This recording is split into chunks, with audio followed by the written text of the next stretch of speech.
So Captain Marvel has been finally released worldwide, and every Marvel fans are so excited to watch this movie.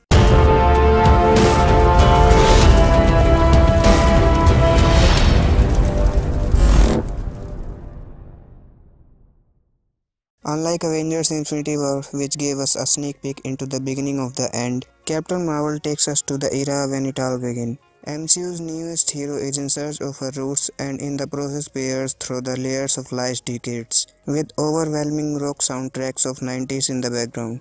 Captain Marvel is probably the easiest film till date. You don't need a backstory, don't need to know the trivia, and also don't need to dig into previous film to find Easter eggs. It works just fine as a standalone film. The film begins with Brie Larson, an elite member of the Kree Star Force who gets flashed about an unknown past. She is learning to deal with her troubles under Yon Rogue's guidance on planet Kree. However, she is far from winning the battle. After a space mission against the bad guys Skrulls goes wrong, Carol lands on planet Earth, which is also known as C-53, in 1995. Here she meets Nick Fury and the two immediately hit it off. The bonding between Carol and Nick has a calming effect. While Jackson is an absolute delight as Nick Fury, Larson seems apprehensive about jumping wholeheartedly into it. You miss the badass superhero you wanted as the lead of Marvel's first woman superhero film. We have seen the origin of Captain America, Iron Man and Hulk, and Captain Marvel follows a similar formula, yet it seems new thanks to perfect permutation and combination by the director duo Anna Burden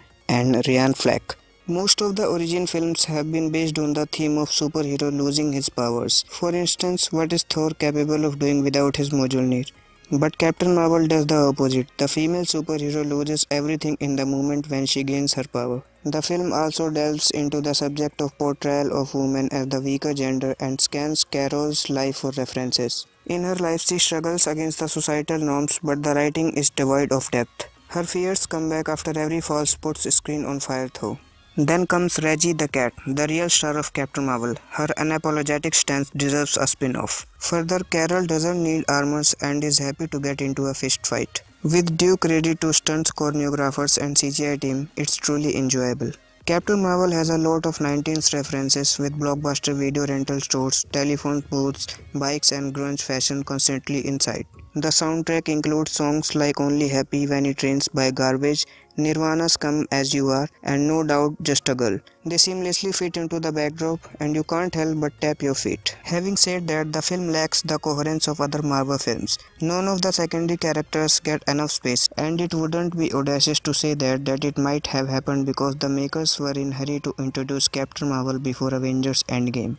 Captain Marvel is an enjoyable and robust entrant in MCU. Although it's a long way for Carol Danvers to prove herself as the strongest superhero, she has definitely set her foot right. So from my side, I will give this movie 3.5 out of 5. I also suggest you to watch this movie after its tickets price becomes low, because this movie is only important for Marvel fans, and you might get disappointed after watching this movie if you think that this movie will be filled up with full of actions. But at the end you will see two major post-credit scenes in this movie which will tell you how Captain Marvel comes on Earth. So that's it for this video. Do like and share this video with your friends and colleagues, and also don't forget to subscribe to my channel and press the bell icon to get notified for upcoming videos. Bye.